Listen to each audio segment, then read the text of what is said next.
Castillo. He's in trouble.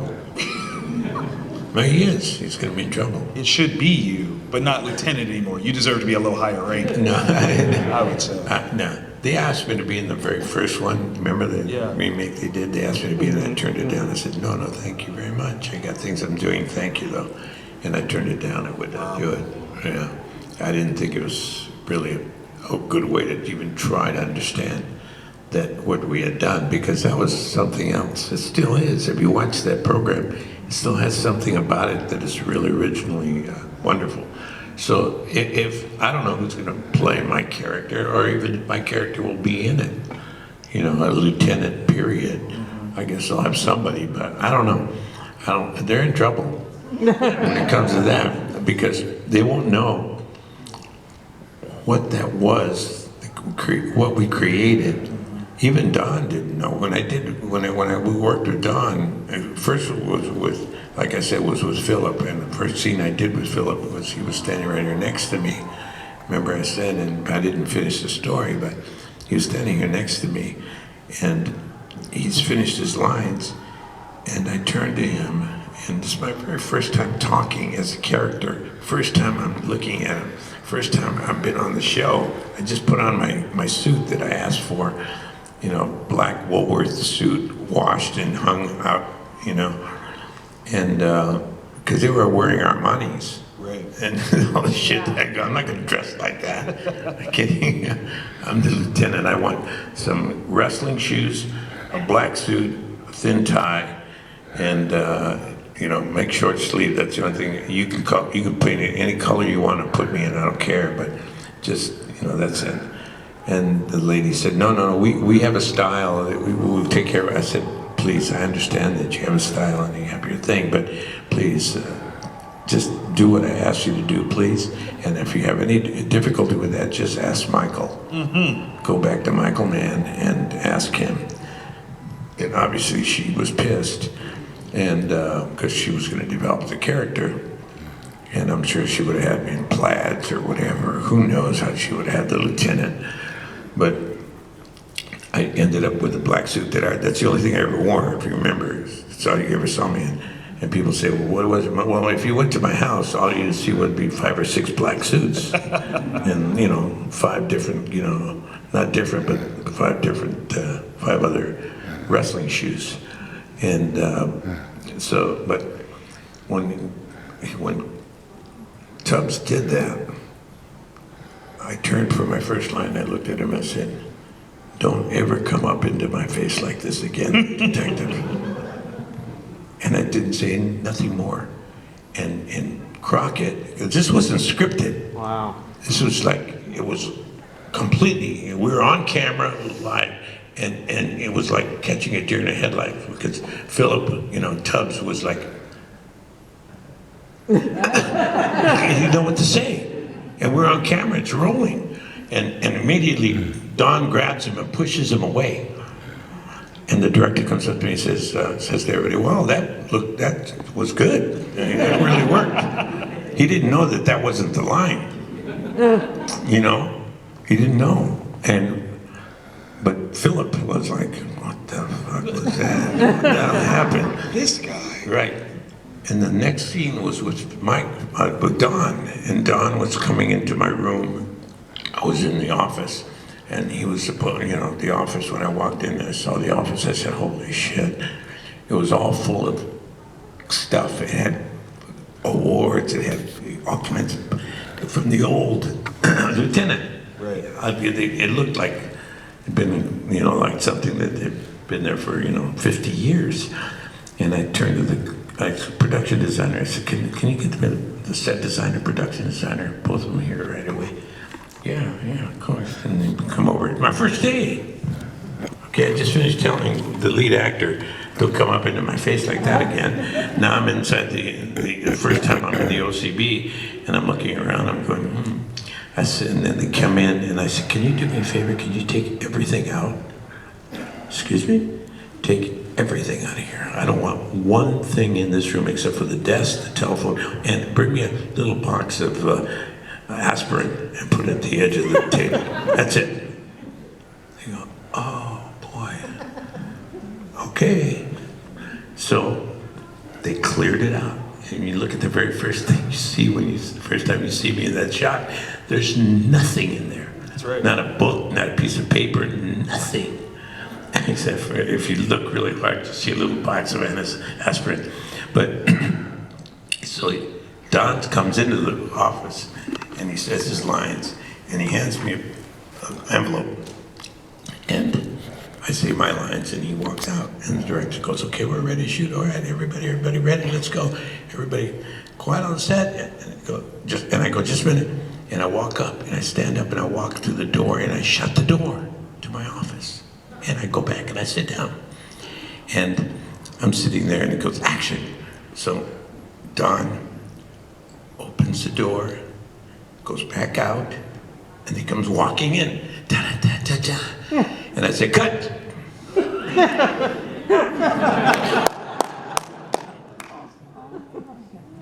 No. Cut.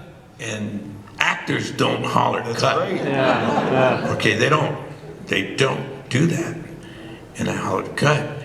And everybody's stunned, everybody stops. What? My first day, nobody knows who I am. I mean, they really don't. I mean, 84, well, it's up, maybe they saw Blade Runner. Well, They definitely they might have gotten them impressed a little bit. But, you know, anyway, I was not a major artist at that moment in time, okay? Or well known enough for crew to be aware. But, so it was kind of like, what the hell's this? So I holler, cut, and everybody stops. And Don stops and looks at me. And I say, you know, Don, shut the door and then, you know, come through the door, but don't, the door's locked, shut when you start. And he goes, oh, Eddie, don't open this can of worms with me, man. I said, no, Don, what's wrong with you? Are you kidding me? I don't know who you are. You don't know who I am. This is my office and everything. Yeah. He goes, but in our OCB, it's doors. There's no doors. We don't use them. We just walk around, and we don't do that. I'd say, well, Don, I need my door shut. Well, he says, well, okay. And he walks out, and he goes to his trailer. 6 hours. Wow. Won't come out. Producers come, NBC calls, what the hell's going on? You know, this is you know, millions of dollars worth of shoot. Each episode was millions of dollars, so each day was hundreds of thousands of dollars. Mm-hmm. And we're not shooting for half a day because the lieutenant wants the door shut. Or Don doesn't want to come out of his trailer. So I don't know what happened, but I stood there, I just sat there the full time waiting, and everybody left. Ooh, they shut off the lights, but it walked away slowly, the director, everybody left. So I was the only one left on the set, waiting and waiting and waiting and waiting and waiting and waiting. Finally, everybody kind of mingles back in, and John Nicolella walks in and says, okay, we got it together, lady, let's try this again. I go, okay, great, let's try it again. Try what again? What are you talking about? So I shut the door, I sit down, and okay, action. Bam, bam, double slam on the door. It swings open, it hits the cabinets, and it's the old Venetian blinds, you know, those little kind of make all the noise. And it hit the thing, bang! And he comes walking in, and he throws the piece of paper on the computer, and he says his lines, boom, and boom. I look at it, look up at it, look down, look at the paper, and I say my lines, and I didn't look at him. And then he walks out, and he goes, okay, great, let's go on. We got this, let's get out of here. Let's do it. So that was it. From that moment, for one whole season, I never looked at either one of those guys again in the eyes. Ever. Ever. And that was my choice. And it wasn't written, and nobody knew what I was doing. And then pretty soon they started to realize that, you know, I was looking at the wall, I was looking at the ground, and if I'm talking to you like this, and it's so, if I was around somebody who's doing that to me, I'd turn around and say, would you stop for a second? Would you look at me when you talk to me, please? What the hell's wrong with you? You would say that. But I was the lieutenant, and if they had said that to me, I wouldn't even looked at them and said, well, deal with it. That's what I would have done. I would have just dismissed them, and I dismissed them the whole time, so that they could, now when they looked at each other, after, we'd be doing something, they'd look at each other, and it wasn't about them trying to make something, we're gonna take you guys on a trip, watch out. No, it was about, who the hell is this guy? What the hell's wrong with him? And so they didn't like me, and they all of a sudden started to, I became the antagonist in the show. And it worked. The show became what it is today. Absolutely. Because of that dynamic. It was not any more Starsky and Hutch. It wasn't like you didn't know what was going to happen. The audience never knew what was going to happen because you never knew what was going to happen. I love it. I love it. Make some noise for that, y'all. That's brilliant. That's awesome. That's true storytelling. Yeah. Hardcore. Guys, I apologize. We have time for like maybe 1 or 2 questions. Let's try to run through it as quickly as possible. See what we can do. Hello, what's your name? Hi, my name is Nicholas. Hey, Nicholas. Hi, Nicholas. What's your question? My quick question is, out of all the iconic roles you've done, what would you say is the top 2 that you like the most? Top 2 iconic Like asking roles. me which one of my children do I like the most. So crazy. No, I would have to say that, look, you're talking about El Pachuco. Come You're on. talking about, Lieutenant Castillo. You're talking about Gaff. You're talking about, Admiral Adama. Yeah. We didn't even talk about that yet. Jaime Escalante. Yeah. Deliver, and Mi Familia, Robert, and it's ugly to try to turn around and say this, but man, there's not one could have ever been with. I can't. They're all great. Yeah. Great. Well said. Well said. And then some of them are a lot in the movie, some of them are lead, some of them are supporting, some of them are just one day's work. But it's always the story. And man, the stories that I've done have been really strong. I have 8 films now in the Library of Congress. Wow. And I share court with very few people that have that many films. Absolutely. Wonderful. Great question. Thank you. Hello. Hello. I was wondering what was it like working on Agents of S.H.I.E.L.D.? Great Agents question. of S.H.I.E.L.D. was phenomenal, but they were stupid. They should have never have blown me up. Facts. I made a much bigger nemesis against Clark than anybody else, could have. And I was too much. I was the only real agent of S.H.I.E.L.D. He was an alien. That's true. He had alien blood. He was not a human being anymore. He was part alien. And, but so I was the only real agent of S.H.I.E.L.D. in the movie. It's all right. That's all right. That's all right. Yeah, Thank you. I liked it. Hello. Hi, thank you so much. As a Latina, I grew up watching you for years. I'm just thrilled to see you, but I really loved your role in Dexter. And there's actually a small role I wanted to ask you about, and that's a role that you played in I'm Still Here with Joaquin Phoenix. I was wondering if you knew it was a mockumentary at the time, and what was your experience with that role? It was crazy. Joaquin and what's his name? The director. Oh God. His name was brilliant. Who directed that one? It was a mockumentary. Oh God. My brain's marshmallows. Joaquin starred in it, but the director was his brother-in-law, Okay. who happens to be the brother of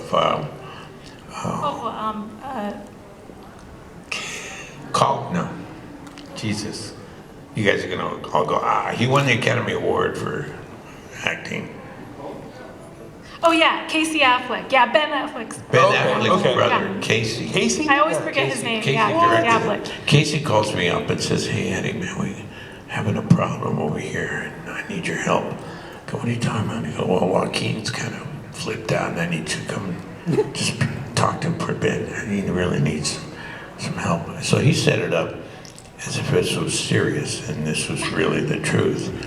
And so I walked over there, and I drove my car, come in, and as soon as I get out of the car, there are cameras filming me.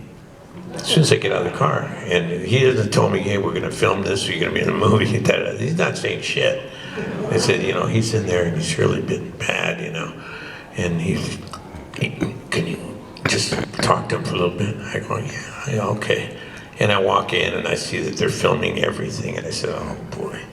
So I know that this is happening. They're filming it, they're documenting it.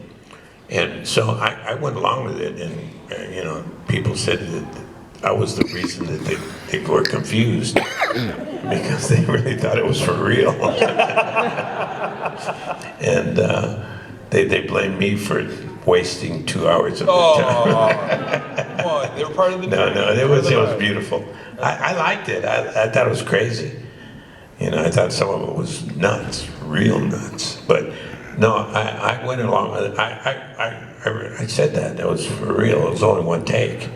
You're like a drop of water coming out of the ocean, goes up, and then comes into the clouds, and then it comes back down onto the rain. And, it was crazy. It was. I don't know if you guys remember that, but it was nuts. It was hilarious. That was a great part. Thank you so much for You're joining welcome. me. So we are technically over our time. I'll get out of here. I'm so sorry. We've got Who else is two gonna left. come in here? No one that is you. That is for sure. So is it possible? Can we get these two to come Yes. see you at your booth? Of course. To ask their question. Ask my question. Ask my question Okay. quickly. Hi, I'm also from LA, so seeing storytelling and different parts of the culture down there, machismo, I'm sorry, but when you play these roles, how much of it is you actualizing who you are versus playing a part? It's me doing it, so it's always me doing it. But I'm a character actor, and I develop character. And the characters are sometimes different, and they usually all are. Once in a while, I'll maybe hit a similarity to who I am personally, because there's no reason to go outside of the reality of the moment. And so I don't have to know what the person eats or what he listens to. And like with Battlestar, I found out who Admiral Adama, at that time it was Colonel Adama, was by, I was walking around a couple of weeks before we started filming, and I was walking around in Vancouver, and I was looking for my character. I was looking for Adama. I was trying to figure him out, and I walked into a music store, and really like a hippie store. It's like really hippie, the smell, everything, and I walked in there, and I listened to a song playing on the intercom, and I'm listening, and I'm saying, oh my goodness. I said, who's that? They go, Diva Pramal. Oh wow. Okay, I didn't know who that was, but Diva Pramal. Wow. Do you have that? Can I say? And then they sent me over to the little area where you put on headphones and you listen to it. And I listened to it and I said, holy mackerel. Because she was singing Gaelic. There were mantras 5,000 years old. And him and her husband had arranged them into contemporary kind of feel to the mantras, and she would sing them. And they were just so honestly original. And so you didn't know what they were saying, but it was so good. And so I bought it, and I would listen to that. I listened to that every single day of the 5 years that I was on that show. Absolutely. And creating that character. And every day, never, ever, ever did I not listen to that. And that put me right inside of who Admiral Adama was. And I used to, I shared it with the cast, and the cast started to get annoyed because I play it all the time, everywhere. That was it. But yeah, it's hard, but I do develop different people, different characters, and I love this art form. It's is extraordinary. And the storytelling aspect that we all like. You want me to grab your attention? I can grab your attention with like 5 words. Okay? Let me tell you a story. Wow. Gotcha. Yeah. Okay. One more person. Quick. I was gonna say, Hey, it's too much time. I'm sorry. Go ahead, quick. Okay, my name's Rebecca. I grew up watching Selena. We would quote the movie all the time. We would say, it's a bustier, and Caca. and then we would like reply to each other and be like, es un bra. So I was wondering if you could say that for my siblings. I can't do that. Okay. It's a boosty caca. Thank you so much. San Francisco, join me one more time in celebrating Edward James. Yeah.